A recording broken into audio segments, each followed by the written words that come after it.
no politician is a religious person. Understanding. Their interest is their religion. They only use us to achieve what they want to achieve. So it's high time Nigerians open their eyes and know what they are after. Because there is no country that is only one religion. If you go to Saudi today, you will see Christians there, but yet they are doing fine. And we leave Nigeria here to go to Saudi for holy pilgrimage. If you go to Israel, the same thing, you find Muslims there. So, speaking, Nigerians should open their eyes this time around and know that religion shouldn't be our problem. We are already united. Everybody should practice his religion the way he wants to practice. When he go back to his God, it is God that will judge him. All right. That's all I have to say. Thank you. Thank you very much, Aldo. The pendulum is tilting towards politicians now. As opposed to tilting towards individuals, they're just tilting towards religious.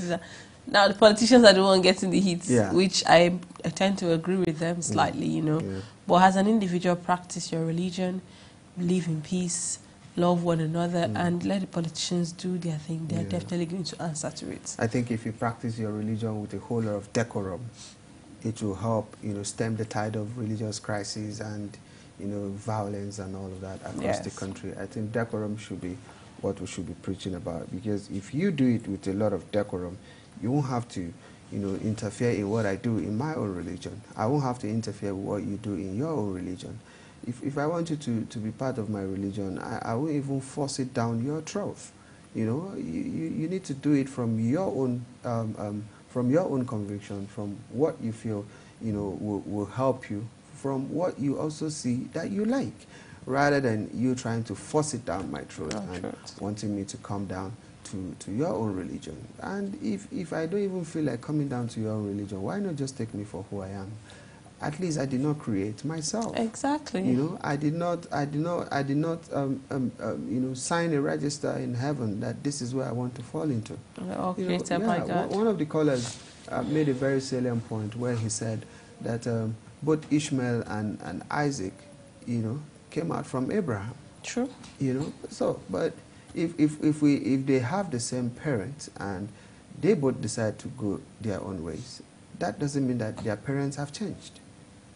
So they still have one father. And if we have to go down through that lane, then I see no reason why I should be tackling you for, you know, believing in the religion you believe in, and you should have no reason to tackle me on whatever religion I feel like practicing. Until we have all of this at the back of our mind, we'll just be going back and forth, you know, going around circles and not making headway. That is not the kind of country I want to live for the next generation, I can tell you for free. True, that's true. I totally agree with you. I mean, our callers have said a whole lot, and we appreciate their contribution for today.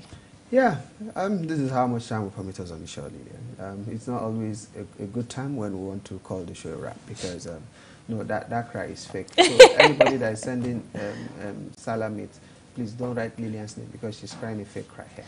No, the meat to enhance the tears, you know. Tears? Yes. Oh. The meat to enhance the tears. All right, I want to say a big thank you to all our callers, those who have called in today, Lagos, Kano, Ibadan, everywhere that you've called us in today. We say, Katsina, Taraba, we say a big thank you for finding our time to call on the show today. And we also hope that you will... Oh, we have Mukhtar on the line. We have to take Mukhtar. Hello, Mukhtar. Good morning. Yeah, good morning, Mukhtar. Good morning, Mukhtar.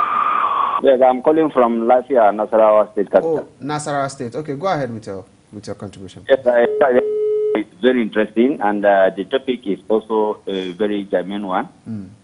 What has been creating most of that are not supposed to be even problem at all is our misunderstanding of what politics is all about. And we allow ourselves to use by selfish individuals who put religion as a front burner whenever they want to achieve their own interest.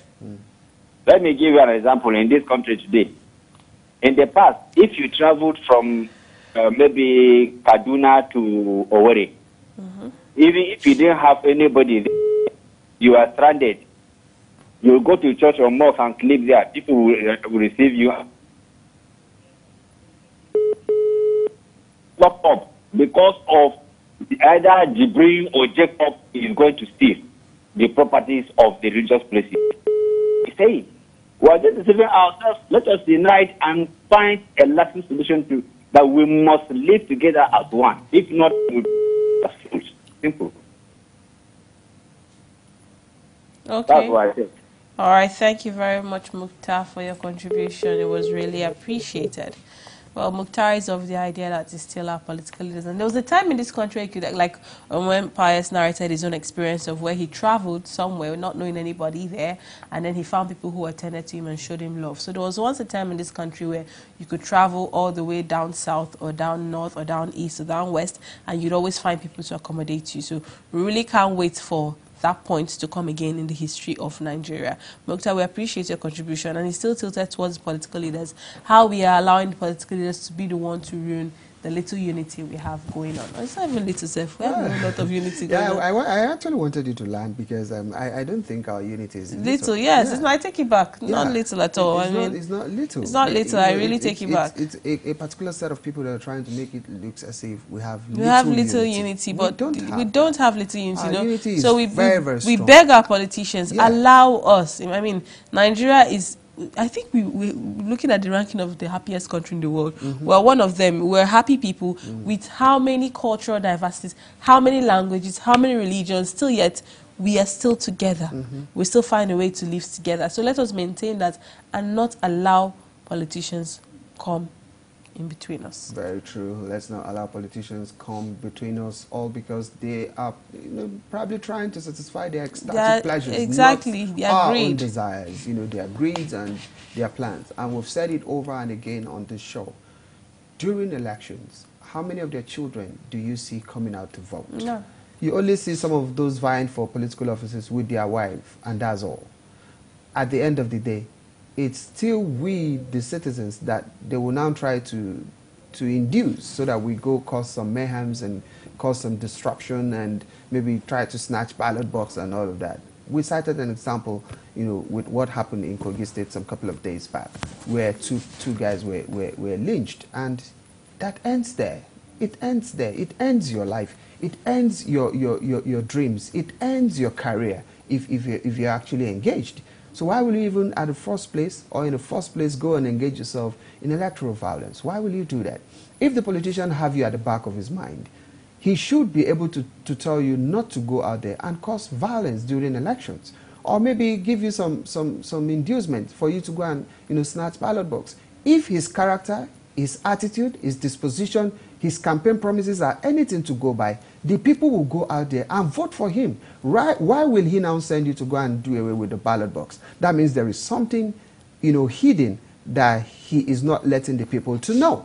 So until we begin to interrogate the process, interrogate the people involved, interrogate some of their promises, we'll end up having all of these issues over and again, and we'll end up blaming it on religion. And most times we leave out the politicians who are actually those who are actually the major players in bringing some of these divisions that we are talking about. I'm a Christian. It doesn't mean that, okay, let's take for example, how many can INEC come out to tell us that, okay, it's 24 Christians that voted for Buhari and 30 Muslims voted for the ballot box paper is the ballot box paper. It doesn't carry your identity or where you come from or your religion or your color. So that's the unity we are talking about. It doesn't matter which of the divide you fall into. You fell into some of these divides not by your own orchestration. It's by divinity. And like I said earlier on, some people come in, in either of the religions and decide to change. It doesn't change anything. It doesn't change anything. Until we begin to have Nigeria as a project. Until we begin to have Nigeria as the center of our discourse. Until we begin to see Nigeria as a project that we need to push forward. We'll still be having all of these skirmishes. We'll still be having religion, talking about division, talking about ethnicity, talking about where I come from. Until we begin to see Nigeria as, the project we need to work on, the project we need to develop, the project we need to enhance on. we'll have a lot of... I cited an example on this show some couple of months ago. I said, for every picture we see in the developed world, let's even start from Dubai. Every picture you see in Dubai is a mental picture of their leaders. True. Every good thing you see in any of the countries of the world today, including the United States, is a mental picture of their leaders. Now, this is Nigeria. What have we seen? If you have not seen anything, that's why when a party will come out and say, oh, for 16 years, XYZ has not done anything. This. For 10 years, XYZ has not done anything. The question is, what mental picture of Nigeria do you have? Even you, the politician, what mental picture do you have? If this is where we are today, that means all of our politicians don't have a mental picture of where they want Nigeria to be, of how they want Nigeria to look like. Look at our airports. No, it's obvious, like you said, when you see other countries and you see that this is the mental picture, means what we have now is the mental picture of our leaders. Yeah. What we have now so don't blame anybody. Not at all. Yeah, it's the blame mental the picture leaders. of our leaders. Yeah, blame the leaders. Because if a leader can look at you in the face and tell you that I want to buy your vote for 5,000, then tell me what mental picture of Nigeria does that leader have? What mental picture? If a leader looks at you and says, hey, go pick up that ballot box and bring the paper, let me thumbprint, what mental picture of Nigeria does that leader have? First of all, we need to evolve, and we need leaders. We need young leaders with fresh mind, with different mental pictures, with fresh mentality, fresh ideology, fresh thinking towards the country, first of all, to start with. So that is what we need as a country. And then we need fresh minds, totally. And then for Nigerians on our path, when we see such people, we should identify with them and vote for them. When we shouldn't allow our votes to be bought. We shouldn't allow our voices to be bought. We shouldn't allow our civil rights to be bought. When we see such people with such fresh minds, I don't even have much to even offer to even, okay, please vote for me, I'll give you this. No, we should realize that, okay, these people are coming. This person is pure. I love his image. I love the mental picture he has for Nigeria. I love what he's saying. But then again, Nigerians were used to politicians being all words and nothing. They're all words and nothing. So how then will we be able to get Nigerians to be able to trust an incoming politician not to be all words and nothing? So we need fresh mindset. We need leaders that have a beautiful and creative and, should I say, life-saving mental picture of Nigeria. So from there, we'll grow. And then still back to our religious leaders, preach love, preach unity, preach love, especially to your people. And then let them have that mindset that their votes cannot be bought, their lives cannot be bought, they can't be bought about to do things that wouldn't even promote the growth of Nigeria. Then as an individual too, have a different mindset, be receptive towards your neighbor, love one another. So it boils down to everyone, not just the politicians too. I mean, a politician can get to me if I have that mindset of anything goes. He can easily get to me. But if you're firm with what you think and your thoughts and your mindset and your school of thoughts, I don't think a politician can get to you. So as an individual, what do you have? What is your stand? What is your take? What is your school of thought? What do you work with as an individual? What kind of person are you as an individual? How have you been able to enhance yourself and make yourself grow as a person before you now rely on getting words from religious leaders or having positive influence on politicians? As an individual, how have you built yourself? What kind of ideologies do you have? What do you stand for as a person first before we look at other steps ahead? That's what I'll stand by. Well, Lillian, very apt, very articulate, very, very precise. And I just feel that if we can just do exactly, what we're trying to, to push out to Nigerians, I think we'll have a more united country rather than, a more divided country. We've cited series of examples and all of that. But Lillian, I'm going to shock you because we are not wrapping up the show yet. We're going to take a short break. And when we come back, we'll be having a guest in the house and we'll be talking about HIV. Ooh.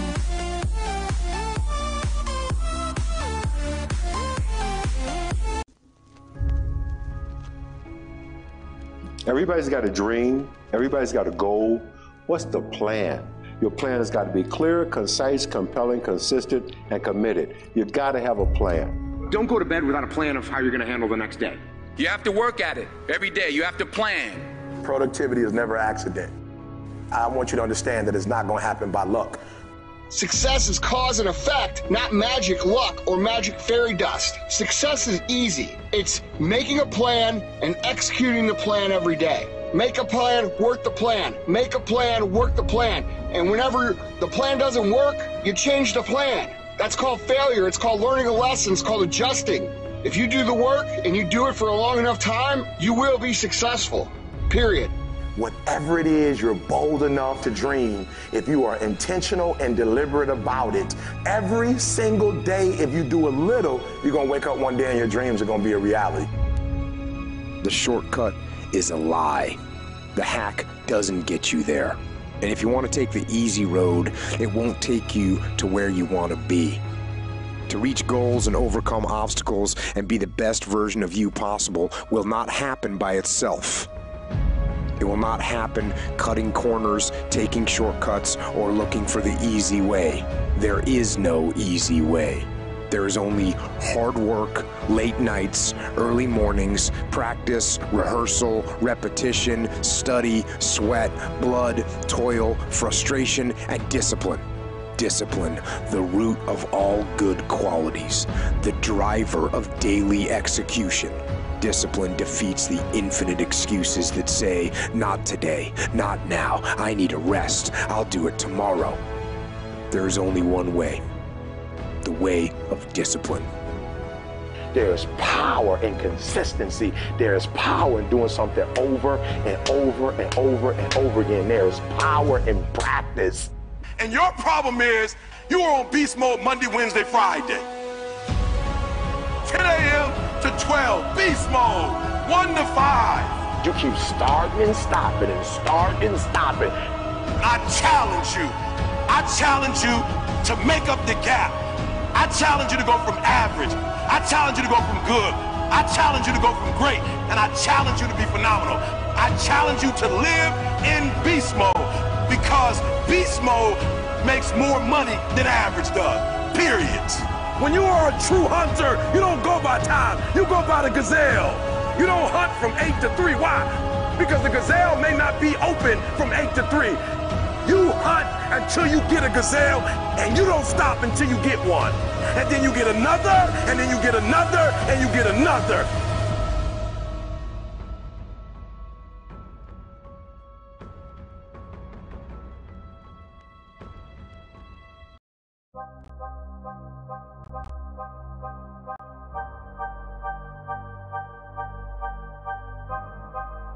I think largely it is due to the kind of dissatisfaction that we've seen in the affairs of the party over a while with regards to things, key issues like the levels of impunity, the regard for the rule of law, the level of inclusiveness, the consideration to the wishes of the people, other party members, at the different chapters, not ready for us to engage more in participatory democracy. For a while, we have made this view across, because certain actions have been taken, right from very early on for things like dissolving the executive in a particular state. But for us in Kwara State, because you say at the end of the day, you must bring the politics back to your own constituency. One would have mistaken this for Dr. Bukola Saraki's reason for dumping the APC for the People's Democratic Party. But no, that was Saraki's reason for leaving the then ruling party, PDP, for the All Progressive Congress. After his recent defection, rallies had been held in Ilorin, the Kwara State capital, for and against his political move.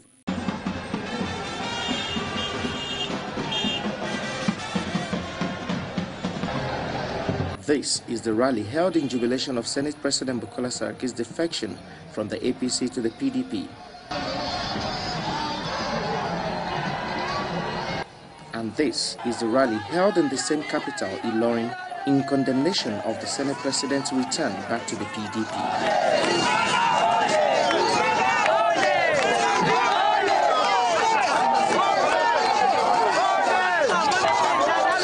Now, could Kwara politics be called the most interesting in the wake of the country's defection drama?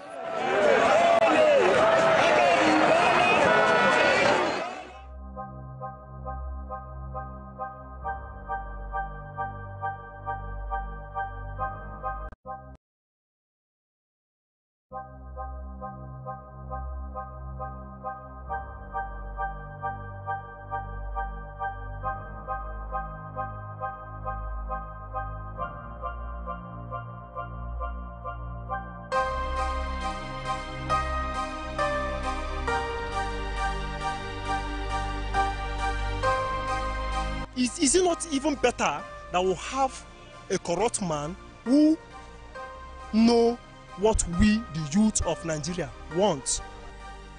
Trump, as you are saying, Trump is corrupt. Now is the best.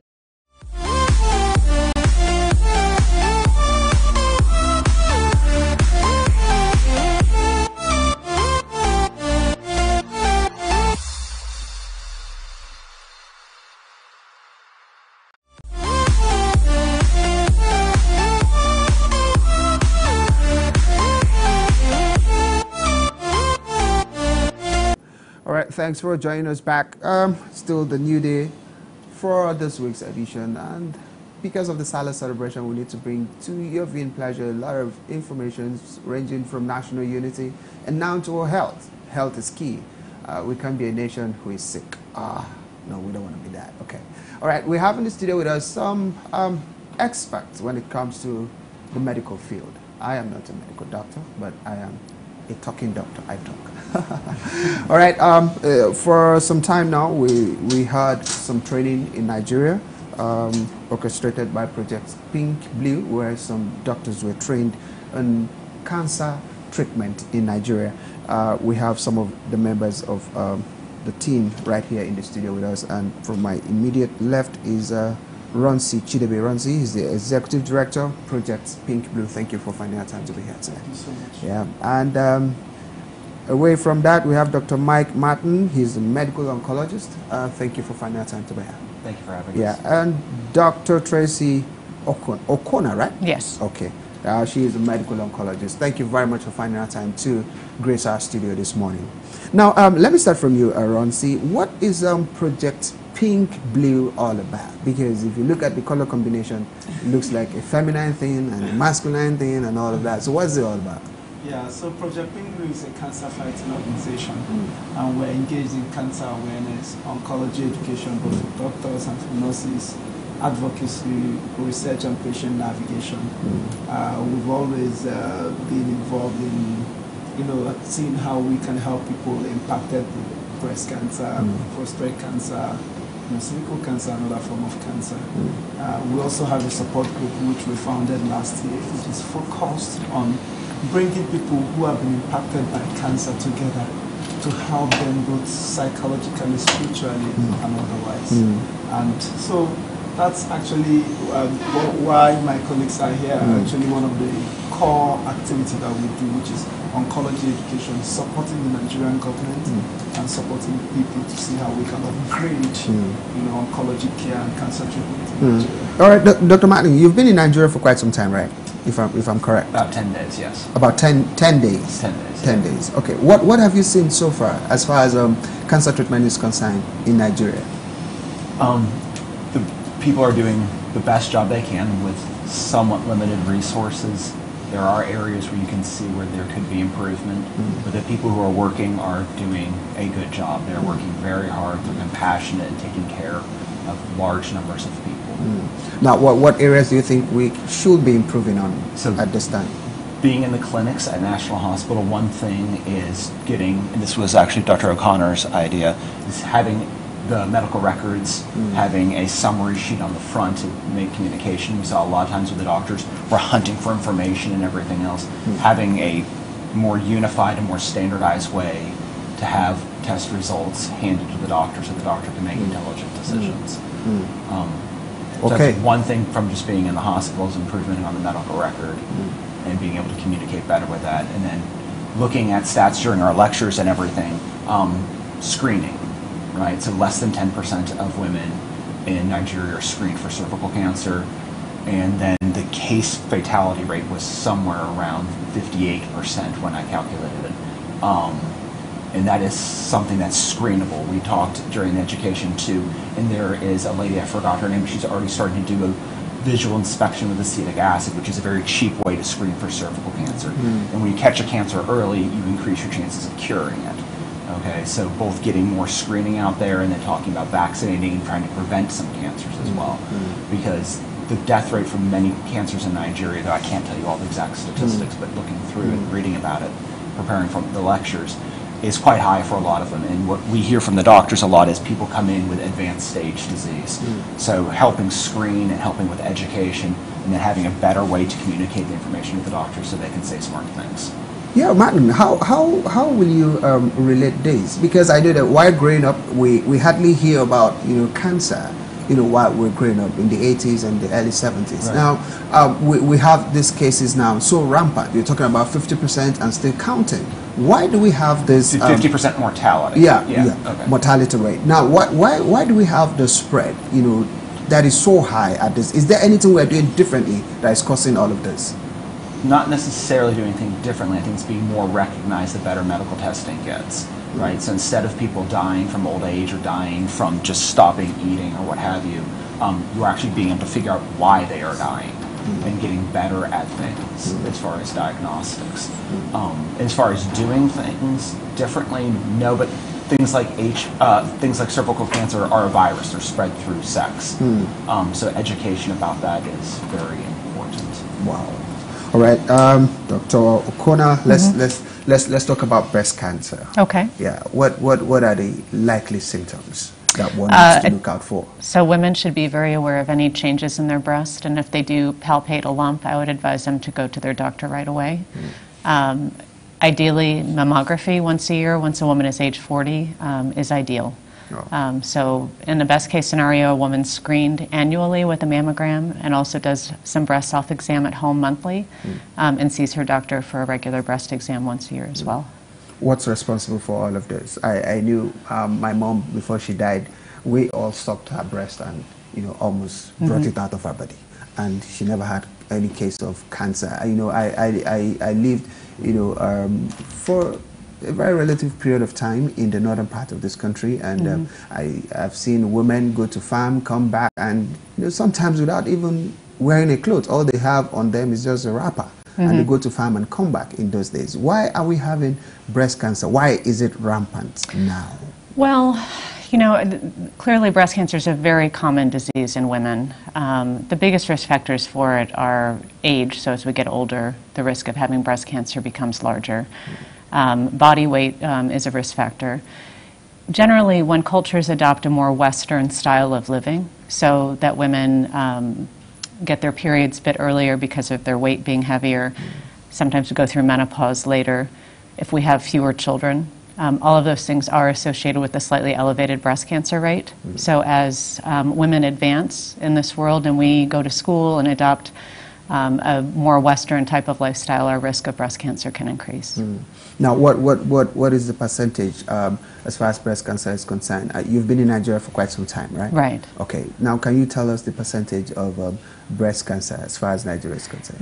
The statistics in Nigeria are not very well recorded. I can tell you that over a woman's lifetime in the United States, her risk of getting breast cancer is 1 in 8. Wow. I've never seen any statistic like that for Nigeria. I just don't think we have the data. But clearly there are many young women here who are afflicted with the disease, and I think it's really important to get cancer awareness up and hopefully to combat fear and get them to treatment, which can be very effective. What are the chances? What are the chances between 1 and 10? What are the chances of living or making it alive? If breast cancer is detected early with screening, as we do in the United States with mammography and bringing any change in your breast to the attention of the doctor, the overall cure rate for breast cancer in the U.S. is about 90%. So it's extremely high. The biggest challenge here is that most women are presenting, unfortunately, quite late with advanced disease, and it's more of a struggle in that situation, although we can still do very good things for them with treatment. How much education do you think we need to push forward? How much education, as far as cancer awareness is concerned, do you think we need to push forward? A lot. Right, so people need to be aware of the symptoms, they need to go to the doctor then early, and they need to participate in screening, right, because that's how you change outcomes. Just also going back to one of your previous questions, also as the cancer is also largely, though not completely, an age-dependent thing, so as the average lifespan in Nigeria continues to climb, you're going to see more and more cancer. When you're not dying from something else, then if you make it into your 60s and 70s, that's when the risk continues to mount and everything. So, because you're asking about what has changed, so I was just thinking about that while Tracy was talking, Dr. O'Connor was talking. The longer you live, you stop people from dying from infectious diseases, then they start dying from cancer because they've lived longer. So you will continue, as the average lifespan goes up and up, you're going to see more and more of it. And that's something that we're facing in the United States, is there's not enough oncologists to see all of the patients. So I just wanted to go back to that question to hopefully give a better answer. Okay. And just really screening and getting people out there and doing stuff like what Project Pink Blue is doing, doing education, doing awareness, and then also with the support groups and reaching out and talking to people and everything, making sure if a woman does find a lump, that she's not scared to go to the doctor, and making sure the doctors are taking good, compassionate care of them. Now let's look at it from this other angle. Now a woman discovers that she's got a lump, on her breast. Let's look at the screening process. As far as Nigeria is concerned, you've been here for a couple of days. What do you think the process is? What is obtainable in some other climes? What we do here, is that what you do probably in your country? Yeah, it's very similar, but it's just you have to actually get the woman into the system. Right, so I mean, you guys do mammographies, ultrasounds, breast MRIs. You guys do everything that we do. It's just getting them into the system. And you're asking about stats and everything, and Dr. O'Connor said, and she's right, that if it's caught early, you're going to cure the vast majority of them. The contrary to that is if you don't catch it early or if you ignore it, it will kill you. Right? It's not something that you can ignore or say, I'm going to take this other remedy or something else for it. It will kill you if you ignore it. You can't turn the other cheek to it. Is it contagious? No. Yeah, because some people ask you if it's breast cancer is not, but like cervical cancer, the cancer itself is not contagious, but that comes from a virus, right? That comes from having sex. Unprotected sex. Unprotected sex. Yeah. Head and neck cancer, a lot in this country, comes from having oral sex. I know, you're staring at me like that. Right? Yeah, so because there's a relatively low rate of smoking here, right? So the way you get oral sex, the way you get oral cancer is from oral sex then. Because of the virus. Because of the virus, right? It's the same way that someone gets anal cancer. It's from the virus. And that is a vaccine preventable disease. Once you have the cancer, a vaccine's not going to get rid of it. But if you're vaccinating people before they have sex, you can prevent them from getting the vaccine, from getting the virus. And if they don't get the virus, they don't get the cancer. So that's the thing. And so entries into screening, getting that number instead of 8.7% in 2015, which is the number that I saw, getting that number from that up to 80% of women screened, and then if you get them screened and get them vaccinated. But we're having troubles in the U.S. too, getting everyone vaccinated. Wow. With all of your technologies and all of that. Yeah, because of people are resistant to it. Are people really scared? They're scared of the outcome of their test. Is that true? In general, yeah. That's why I think people don't follow up. As far as the vaccine, I don't know why people don't take it. I've heard 1,000 different arguments. There's no side effects to the vaccine. There's no downside. I've heard that people will say that it makes people feel that they can be more promiscuous if they've had the vaccine, which makes no sense. I can't imagine giving you a vaccine and you saying, okay, now I'm going to have sex and get a vaccine. I don't understand that logic. I don't know if you have any thoughts. Dr. Radzi, you want to add up to that? One of the things that's really struck me here, as opposed to home, when I was talking to some of the women in the breast cancer support group yesterday, is at home, being a breast cancer survivor, having been diagnosed with breast cancer and going on to the future is something that is very much turned into a badge of pride. People self-identify as survivors. We have walks, we have promotions. There's a lot of energy around the area of cancer awareness. And here, many of the women expressed being frightened to share the fact that they had breast cancer with friends and colleagues because of reactions, and really feeling much more isolated and less supported. So I think culturally, if you can change that dynamic, many more women will get to screening and get to treatment because they'll have the support they need to get through that process. I mean, it's a challenging process no matter where you are, but I think with good social support, many more women will get to treatment. Another thing that they brought up a lot was finances. Yeah, I was actually going there because I really want to know how much it's going to cost for you to, come out for your test and then maybe start your treatment and all of that. I actually, have it in mind to get to treatment because I think from the World Bank statistics, an average Nigerian lives below $1. And $1 is running about 300 and something naira today. So if I'm living below 300 naira as a Nigerian, and God forbid you have breast cancer and you get to the national hospital, how much of the 300 naira will you be able to put together, to get a treatment? So how expensive is cancer treatment in Nigeria? Maybe run. Okay, maybe Rancy should do that. The answer is very expensive, and I think the solution is obviously, I think, would be best to have some sort of governmental support for people to get treated. But I'm going to let you talk to them. Okay, so on average, an individual needs at least about 3 million or 4 million to treat cancer. Wow.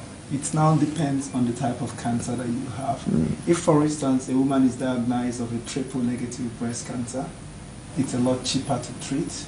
If a man is diagnosed of prostate cancer, it's also a lot cheaper to treat.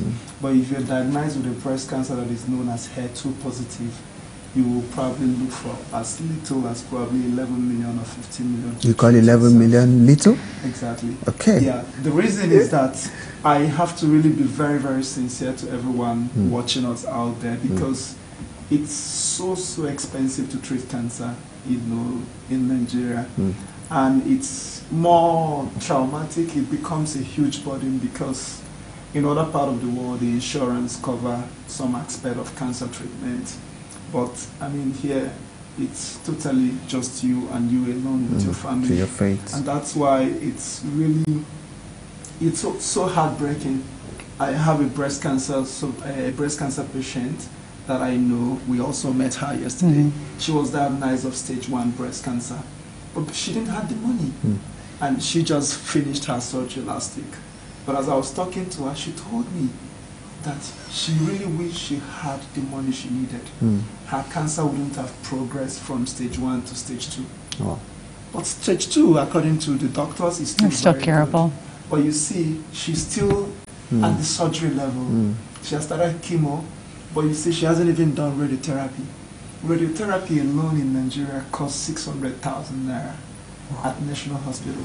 600,000 naira, And then when you talk about other diagnoses, other chemo, there are some chemo that cost just 500,000 naira, and you're going to do that 500,000 into 18 places. You're going to do it 18 times. And the interesting thing about caring for a cancer patient is that it's a burden. It changes the person's entire system. It changes the person's entire environment because you have to change your food, you have to exercise more. There are a lot of things you can do.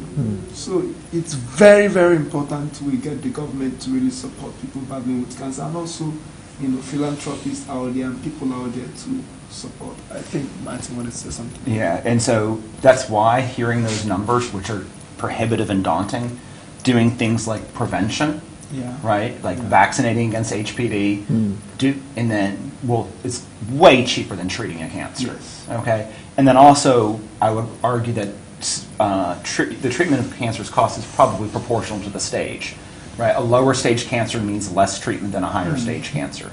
So, like what Dr. O'Connor was saying, first time you feel something, or get your mammograms at age 40, because even rather than being scared and hiding from it, you're going to get yourself into a much worse problem than if it's caught early. All right, let me come back to you. What do you think we have the percentage of people suffering from cancer in Nigeria, or let's say in Abuja? Yes. So all over the country, you have over 100,000, cancer incidents every single year, all over the country. Yeah, and then you have, over almost the same form of number, also die of cancer every year, because the thing is that most people are diagnosed with cancer with a very poor prognosis and also limited, resources. I'll give you a brief idea now. Okay, for a country of over 180 million people, we have just less than 50 oncologists for the entire country. And if you look at it, we just have about 9 centers where you can treat cancer in the entire country. And all these 9 centers don't even have the basic or even, a level of what is needed to treat cancer. I'll give you an example. For all over the country now, we have only 3 radiotherapy machines that are working out of the 9 that we mentioned. And from the information from most of the oncologists, most of the patients they see always need radiotherapy, because they probably don't see too early cancer, or I don't really know the reasons. So, for instance, if you go to National Hospital, some of the oncologists over there sees close to 50 patients every single day. And that's a lot. And this has to do with breast cancer, prostate cancer, GI, that's gastrointestinal cancers, head and neck, all sort of cancers, cervical cancer, ovarian cancer, and otherwise. But if we have a huge investment into cancer, for instance, the Federal Ministry of Health, the federal government through the Federal Ministry of Health launched the National Cancer Control Plan for 2018 to 2022. And that strategic plan was to really show comprehensively how Nigeria is determined to target cancer in the next 5 years. But you see, to make this happen, Nigeria needs millions of dollars and billions of naira. I think we need over 90 billion naira to make this happen. But you see how much was invested from that money into cancer this year. So that's a huge challenge. Until the government really make non-communicable disease like cancer a priority and invest in it, we will continue to lose people, from this disease. All right, back to you, Dr. Martin. What is the way forward for Nigeria? I think exactly what Runsi was just saying. I think really getting government investing in education, prevention, and early treatment. But I mean, really, I think almost every single woman at the support group and every single patient was concerned about how in the world am I going to pay for this? For every test, for everything. So really having some type of government backing, some type of government program where they know that they can be taken care of. What is obtainable in the States? In the States? Yeah. So the vast majority of people are covered, and even the ones that aren't covered through our clinics will get creative. We've never, my clinic, proud to say, in Memphis has never turned someone away. We have never not treated someone. We have never not got someone what they needed regardless of their ability to pay. But it's because of how we manage the money that we do get from insurance companies, because over 90% of our people have insurance that come to the clinic. So then we can cut our profits a little bit from them to make sure the other people get taken care of. So, wow, that's really thoughtful of you guys. I think it's a good one. Yeah, Dr. Tracy, you want to talk to the women listening to you out there on what they should be on the lookout for as it relates to breast cancer. So with breast cancer, again, if a woman notices any change in her breasts, if she has a new nipple discharge, if she notes dimpling or changes of the skin, certainly if she notes a lump, all of these things are very important to report. But really, on top of breast awareness and reporting any changes to your doctor, trying to pursue screening for both breast and cervical cancer with a provider is extremely important. These are easy tests. And these cancers, if they're caught early, are eminently curable. So it's really important that women do seek screening. At the very early stage, yes. Screening is key. All right, Ramsey, finally, how did the training went? Hope it went well. Oh, it was really amazing. And special thanks to the U.S. Embassy in Nigeria for funding the project, and also for the Fulbright Specialist Program for also supporting the program. It was really amazing, and I think we really were very happy with the 44 doctors that came back from all the different parts of Nigeria. Yeah. All right, thank you very much, Runsi Chidebe, the Executive Director of Project Pink Blue. Thank you for coming. Dr. Mike Martin, thank you for coming. Dr. Tracy, thank you for finding the time to be here today. Thank you. All right, this is how much time will permit us on this special edition of New Day, where we've been talking about cancer and the likely effect and what are the symptoms you need to look out for. we just pray that we will never get sick. But if that happens, the first thing to do is to go for test. And if you're discovered to have maybe the preliminary stage and all of that, then you go out for the treatment. Even though it's very expensive, but we just hope that you try and get it so that you can stay alive and take care of your family. All right, till we hit your screen tomorrow morning, God willing, remember that Nigeria will definitely be great again. Ensure you stay out of trouble. Thanks for watching today's edition. I still remain Paris Summer. Bye for now.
Ah